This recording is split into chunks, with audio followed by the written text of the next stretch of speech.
I was kidnapped. I was kidnapped and taken to a prisoner of war camp.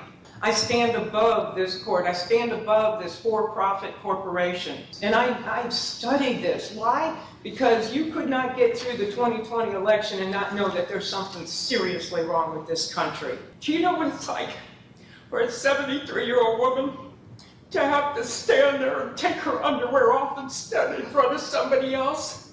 That was so humiliating. You want to talk about rights? Let's just talk about basic humanity here. And I was given an orange swimsuit. I don't look good in orange at all. It was very boring in there. All right, deep breath.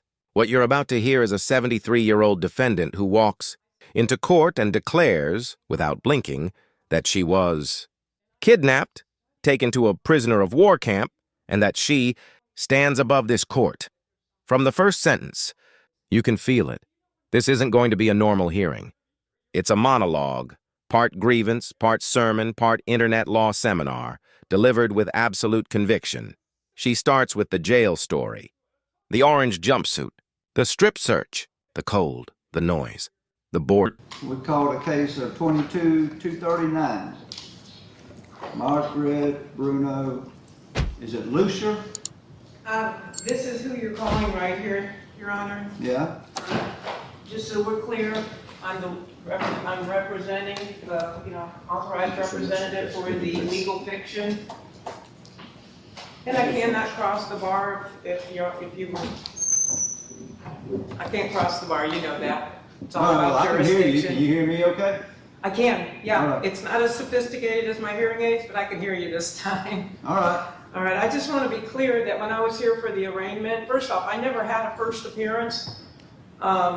Within 24 hours, I was incarcerated for 13 days without a first appearance. Bond was set. And that's true because you wouldn't sign the documents at the jail. Until you sign documents at the jail, you don't. Where is that written that you have to sign anything? Because I couldn't find it. It just simply says within 24 hours I would go before a judge. I had You felony weren't properly charges. booked, so that's the way that was. But I'm not going to argue with that point. But go Okay, ahead. well, I just want to get it on the record that I am here on a special appearance, and I'm just the authorized representative for this birth certificate. It has been federally authenticated, if you want to take a look at it. It has been certified by the state and federally authenticated. I am the owner of this SQQV. Do you understand what that means? Not a clue. Really? Okay. It means that I'm not in your jurisdiction. I stand on the land and soil. I'm under the public law. Okay. And I have a right to pass through service. All right, so I take it you're representing yourself today? No, I am presenting myself. Okay. So you're not going to enter a plea today or work out negotiations or anything? I'm not making any plea whatsoever. I have not consented to contract with this court in any way. Okay. I'm an American state national. I'm not a sovereign citizen. That was a hate crime under which I was arrested, and the arresting officer has since quit his job with the Jasper Police Department. All right, well, see if we can... I have a file here that I have one prepared for both the prosecutor and for you, Judge, if you'd like to take a look and go along with me on what I'd like to bring before the court. My goal is that this case get dismissed with prejudice before I walk out today. Well, that's not going to happen, but we'll take a look at those files. Okay? They're the same, one for each of you. So if this case is not going to be submitted, with the first letter in here is a fair notice and warning letter.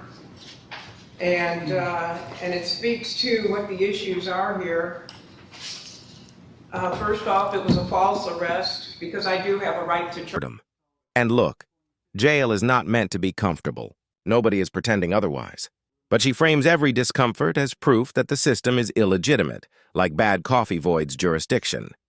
Then comes the centerpiece of her defense. She insists she's only the authorized representative of a legal fiction, here on a special appearance, and that she cannot cross the bar. She presents documents, federally authenticated, she says, announcing herself as the owner of a trust tied to her birth certificate. In her view, that makes her immune to the court's authority because she stands on the land and soil, lives under public law, and travels by right, not by licensed privilege.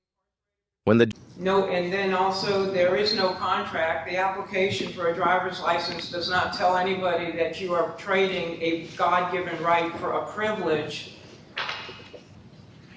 There is no victim in this crime because I have a right to face an accuser, and there's nobody here that was harmed. Deprivation of due process, Your Honor, you denied me a first appearance, and I have not heard the charges because I am hard of hearing. I brought that to the attention of the court at the arraignment, and your comment was simply, I'm talking as loud as I can. Well, that doesn't do any good for somebody who has a disability, and you have a responsibility to me under the Americans with Disabilities Act. And so I have issues with that. So up until, I still haven't really heard the charges. You know, when it started out, I was slammed with 7 felony charges. Had a violation of my Fourth Amendment rights because they did a search and seizure of my vehicle. They tossed my car completely. He claimed he found the phone in my car. He didn't. He took it out of my hand after shoving my arm. That was assault and battery. And then when I got into the police vehicle, my keys were in my pocket. He took them out of my pocket. All right, that again is assault and battery and also could be considered rape. Prosecutor Travis Munden did not act for 8 days. He allowed me to sit in jail for 8 days with felony charges hanging over my head, of which you put a $38,000 bond on me without my participation. Again, that was a violation or deprivation of due process. The felony charges were bogus. I'm an international notarial witness for the United States of America, unincorporated. I had those, the driver's license on my phone and birth certificates because I do remote notarization for people. I had a right to have that. I had it by permission of the people that sent it to me. The prosecutor, Dana Brady Giddens, she failed to act for 6 days. On July 1st, Travis transferred it from the felony side over to misdemeanors. She sat on it for 6 days. I sat in jail for 13 days, not even knowing what was going on. And it wasn't until after I got out of jail and I called her, and while I was on the phone, she goes, oh, here it is. She asked me what my name was, and she goes, oh, here it is, and she opened it while I was on the phone. So Travis sat on it for 7 days. Whatever happened to due process? Don't they have a responsibility to act timely? Because I know I do. All right? I was kidnapped. I was kidnapped and taken to a prisoner of war camp. I had no choice in this, and I'm an American. I'm an American state citizen.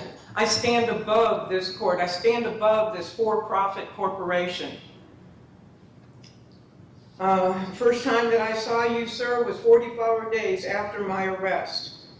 And again, my Americans with Disabilities Act rights were violated in that you made no accommodation at all for my not being able to hear you. So as far as I know, I never did put in a plea. I have not pled in any way whatsoever. I have not consented. I have signed absolutely nothing. I signed no citations. And I have had communication with Tabitha and Dana. We have been writing back and forth on our 72 rule of response, and I can't get answers out of them. They keep telling, I ask for documentation, and all I get is no documents responsive, no documents responsive, over and over again. I ask her for her oath of office on Florida letterhead, nothing. I get a scrap of paper. I ask her for a signed contract on my side, I get a citation that's not signed. The citation wasn't even signed by the arresting officer, it's by somebody else, and it has comments in it that says I said something, and I would appreciate eye contact, sir. I don't appreciate being ignored by the court. So anyway, I didn't sign anything. I have not contracted with this court. I haven't contracted at all. And why? Because I don't need to. I'm not under these statutes, rules, regulations, codes, ordinances, mandates, and all the rest. I tried to explain that to the public defender here that you assigned to talk to me. And basically everything out of his mouth came out right out of this hate crime document called Law Enforcement Guide to Sovereign Citizens. I'm not a Moor. I'm not a Waukesha Nation. Judge asks the most basic question, are you entering a plea? Are you negotiating? She declines. Not pleading. not consenting. Not contracting. She says she's an American state national, not a sovereign citizen, and calls that label a slur. She claims the arresting officer has already quit, as if that alone vacates the charges. Her stated goal is bold: dismissal with prejudice today. The judge, as gently as possible, lets her speak and signals that no, a same-day dismissal is not happening, but he'll look at her packet. What follows is the familiar playbook dressed up in a lot of paperwork. She argues there's no contract, that driver licensing turns a God-given right into a state privilege, that there's no victim, and that she was... To call somebody a sovereign citizen is slander. To put it in writing is libel. Sovereign is a king, somebody who is governing, self-governing. Citizen is somebody who works for another. It's an oxymoron. It's not even real, and yet law enforcement wants to act on that kind of foolishness. Even the public defender here believes in it. I'm a private living woman. My responsibility is to balance the accounts of the public, the public all caps name, and to keep the public charitable trust in balance. Roosevelt put us on an all debit system, and these credits have been stolen from the people. And all I'm trying to do is my responsibility here. So I'm planning to subrogate this. If you look at the second document, or maybe you already have, and you've seen the list of people I will send it to. Governor DeSantis has been involved in my case. I have a letter here that was sent to him. If you would like to see that, let's see, maybe it's in one of the other files. Anyway, he has been involved in this as well, because he is also part of the problem here, in that he is not assisting the Americans within this state to be safe from the harm that is being caused by this system, by the law enforcement officers and deputies who are not educated as to who we are. I had sat down, I had noticed both the police chief and the sheriff on 2 different occasions. They have my fee schedule as to what I'll be charging when this is all over, and I have to come back and have my rights restored and my property restored. My car was towed from in front of the police station. That's where I was when all this happened. I was in talking to Chief Rickerson. I went in and I noticed both the chief and the sheriff, the clerk of court, and the property appraiser when I got here back in March, that I was an American state citizen and I'm not a U.S. citizen. They were both noticed. They've both been noticed twice. And along with that was the fee schedule of what I charge when my rights are violated. I was talking with the police chief for the 4th time. We have sat down and had 4 conversations on how we educate the officers to know the difference so people are not harmed on the side of the road. I wasn't even on the side of the road. I was parked in front of the police station when all this went down. I wasn't even in my car.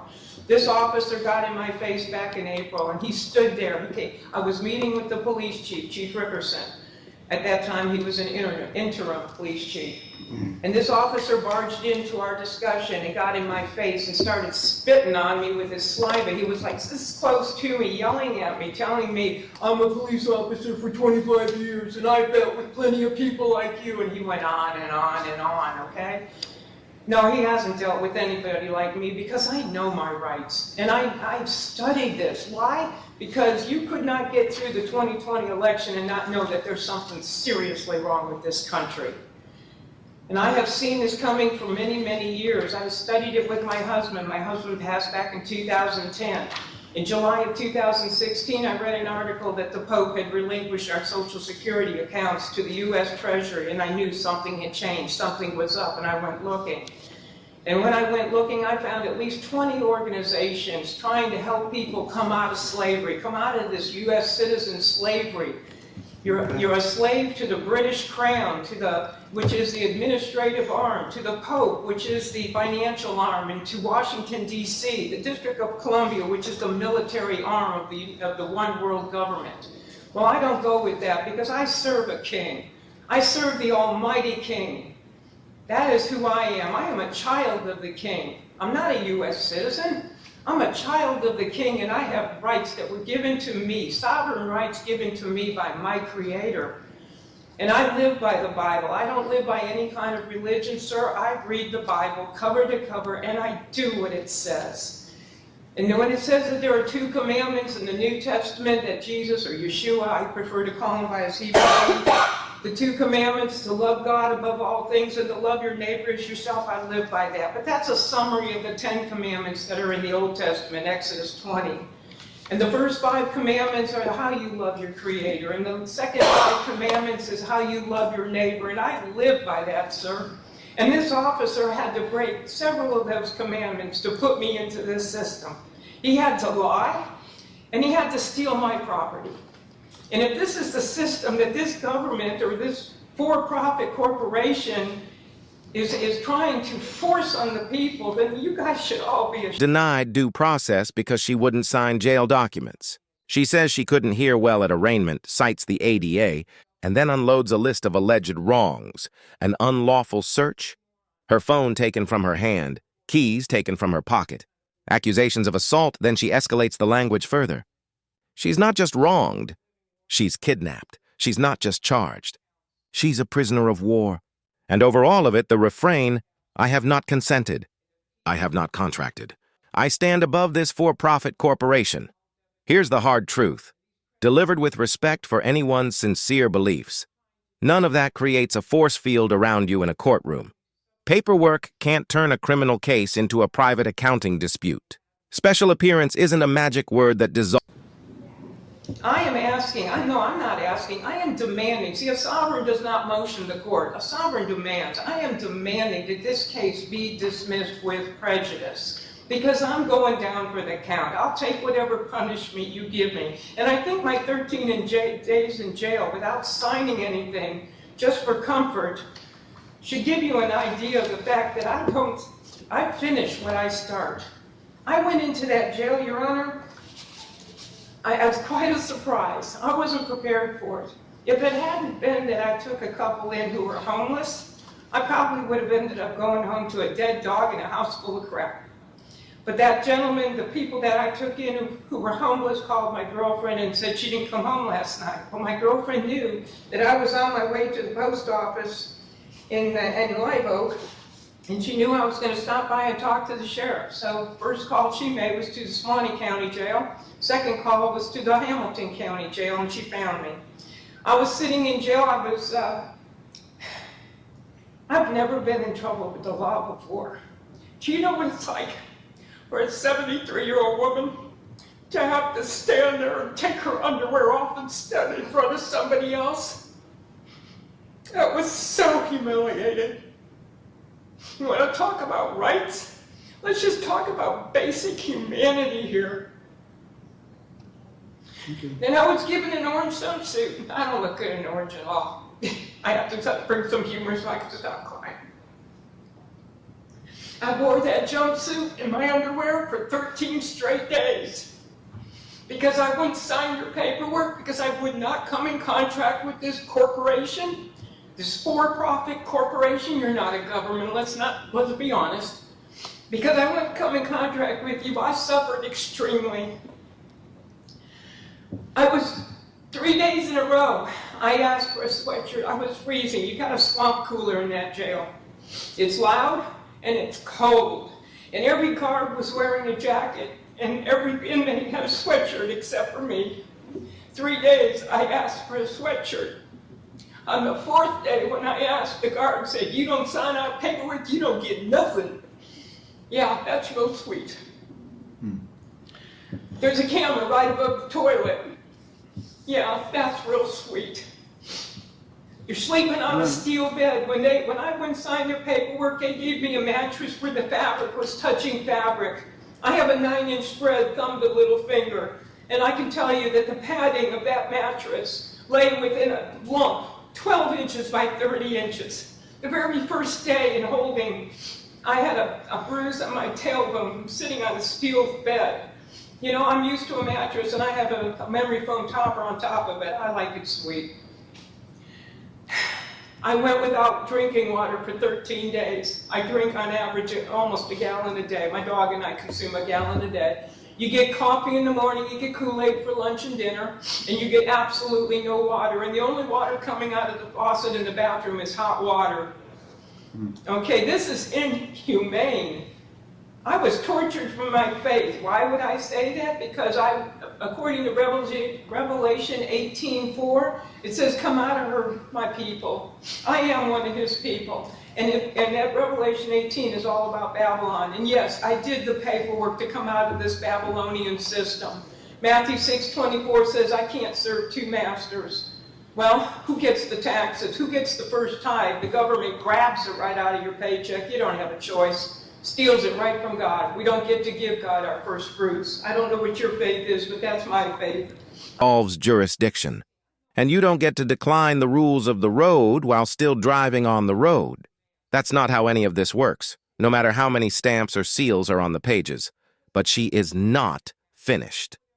After the jurisdiction claims, she pivots into theology and world order, debts, trusts, treasuries, security bonds, even who she believes controls which arm of government. She quotes scripture. She says she lives by 2 commandments and implies the system forces people to break them. And then she circles back to the jail, the cold cell, the lack of water, a camera above a toilet, the thin mattress. She says she refused to sign anything on principle and endured it. It was very boring in there. And they had some books, and I was reading on average 400-page novels every single day. But on the 5th day, the guards came in and took all the books out, so I had nothing I could read. And then the girls gave me some paper. I had 3 sheets of paper. I started writing and writing and writing, front and back, as small as I could. And when I ran out of those 3 sheets of paper, the girls in the cell on the other side started giving me paper. Why? Because I befriended them. We talked about our Savior. We talked about why we were there. I wasn't preaching, I don't preach, but I shared with them that, they got themselves in trouble. And the first thing they need to do is straighten out their lives and get right with their Creator. Because if they can do that, the rest will fall in place. And that's what I spent those 13 days doing. Trying to be a big sis or a mom to those other girls who have lost their way along the way. 5 of the girls in that prison or jail recommitted their lives to God while I was there. And I'm very happy for them, and I continue to pray for them. I want you to know, sir, that I pray for you also. I pray for every one of you, because I pray that the Father will take the veil off your eyes so you can see what's really going on here. I don't know what you know. I have no idea what you know, but I know exactly how it works, and I know about the security bond, and I know how you have hit my SQQB trust. And that's what this subrogation is of that bond. Because I'll be filling out all the IRS forms. If this case is not dismissed with prejudice today, or I'll give you 3 days as it says in the document, if it's not dismissed with prejudice, then what I plan to do is fill out these IRS forms and make sure that the account that I am responsible for, I, the private woman, is responsible for the accounting of the public woman, or the all caps name that y'all have fraudulently created. And I mean, when I say you all, take it professionally. You obviously weren't there when I was born. But anyway, the point is, sir, that I do feel the responsibility now that I understand how all of this works, that it's my job to apply those credits to the debits. It's my job to make sure that those funds are not taken multiple times or above and beyond what's necessary. And so that's what this subrogation document is all about. I want you to pay attention, sir, to the list on this document of the people that the distribution list. You see, I had notified the state's attorney. I came out of the system back in April of 2018. And when I moved to Hamilton, I was in Jacksonville at the time. When I moved to Hamilton, I redid my paperwork. So on the public record in this county, I have 2 filings with all my paperwork showing that I am an American, I'm not a U.S. citizen. For 13 days to prove that point. At this moment, the courtroom is quiet. The judge is letting her finish. The prosecutor is listening. And she's building to a demand, not a motion, a demand, dismissal with prejudice. Right now. Because, as she puts it, a sovereign demands. And then the judge speaks. So after nearly an hour of nonstop monologue, the courtroom is completely still. Everyone's waiting, half curious, half exhausted, to see what the judge does next. And to his credit, the judge stays calm. No shouting, no arguing, just quiet control. He lets her finish every single sentence, then says, "All right, We'll take everything you... An act of expatriation. I have a deed of reconveyance. I have a cancellation of all power of attorney. I have an assumed names that gives me a copyright and a registration on all of my names. Okay, You Mr. can't Chair. make money on my names. And then if you'll notice on this list here, the state's attorney is, the state's attorney, the attorney general, were all notified back in 2018 I'm American. Why they didn't notify y'all, I don't know. But why I'm being persecuted, I don't appreciate. Okay. On this list here, because you have deprived me of my rights, I have also included the Judicial Qualification Commission as well as others. So, I yield. Okay. Well, I appreciate your commenting. So what we'll do is, all I'm going to do right now is continue to October 18th to see what's... I can't do that, sir. I will be at the Feast of Tabernacles from the 1st of Tishri, which is September 26th, until, let me think, what is it, 9 plus 8, 18. Around the 20th of October is the Feast of Sukkot, Feast of Tabernacles. I'll be out of town for that, celebrating with about 300 believers. What about November 15th? Well, I mean, I don't plan to attend any more trials here. This is my last one. Okay. I'm hoping that you will do the right thing here and that the state's attorney will do that. Tabitha here, she has not proven jurisdiction. Once I non-consent, it is her job to prove jurisdiction. Your case is continued to November 15th. We're going to take everything you said under consideration. Okay? I'll look at your papers. State attorney will look at them. And on or before November 15th, we'll come to some conclusion. How about I that? hope to get a letter from you. I will continue to get the information here. Is it Durrett, did you say? Mr. Durrett. I will, I'll get in touch with him. Greg was telling me, and I know Greg personally, Greg was telling me that all he does is provide you with a court case number. Somebody is creating a security on this. That's who I need to talk to. So if you know or you can find out those highlighted areas in these documents, as soon as I can get that information and fill it in, then the formal documents will be sent. I hope to hear from you before that, Tabitha. Ma'am, I do not know who creates this security. Okay, Ms. Lucille, I appreciate your comments and everything, and have a good, wherever you're going in October, wherever that is. Feast of Tabernacles, it's Yeah, in Leviticus 23. Okay. I'd also like to mention, if you have any influence at all with the sheriff, ask him to go into that jail and find out what's really going on. It's deplorable. Okay. It's a disgrace. I'll mention it to him. Thank you. I will. All right, well, thank you, ma'am. Yeah. All right. Just quiet now. Yeah. All right, you have a good... You've said under consideration. That's it. No fiery debate. No dramatic dismissal. Just procedure. He explains that her case will be continued to a later date so the prosecution can review her documents. And that's when she hits him with a plot twist. She can't make the next date because she'll be out of town celebrating the Feast of Tabernacles with 300 believers. I wish I were joking. But she genuinely tries to reschedule her criminal case around a religious festival. The judge, stone-faced, offers another date.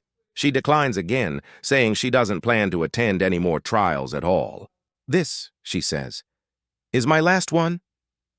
She's convinced she's done enough, said enough, and proven enough. But what she's actually proven is that she doesn't understand the one thing that matters in that. Courtroom jurisdiction doesn't vanish just because you say so, when the judge tells her he'll review her papers and get back to her before the next date. She immediately demands to know who creates the security on her case. She's talking about that imaginary financial bond sovereign citizens think courts use to profit off cases. The judge politely tells her, "Ma'am, I don't know who creates the security." And that's when she sighs like she's just uncovered some grand conspiracy. Then, for the grand finale, she delivers a speech that's part Bible study, part conspiracy rant, and part self-praise. She says she's been tortured for her faith, that the government steals from God, and that America is Babylon. She tells the court she's come out of the system, filed a deed of reconveyance, canceled all powers of attorney, and copyrighted her name. The judge thanks her for her comments and adjourns the hearing. You can practically see the relief on his face. He's polite, professional, and absolutely done. As she leaves, she still tries to get the last word. She urges the judge to have the sheriff go into that jail and see what's really going on. It's deplorable. The judge nods, tells her he'll mention it, and she thanks him like she just won something. But of course, nothing was won here. Nothing was even argued in a way that mattered. The court will move forward, the case will remain open, and her special appearance will mean exactly what it always does: nothing. And that's the sad, almost tragic part of this whole thing. She's not fighting the system. She's fighting reality. Every word, every page, every sovereign declaration was meant to make her feel in control. But all it really did was waste everyone's time and dig her deeper into the hole she already made. At the end of the day, she's still a defendant, still under the same laws, and still facing the same consequences. Because no matter what you call yourself, citizen, national, or child of the king, the judge's gavel still sounds the same when it hits the desk.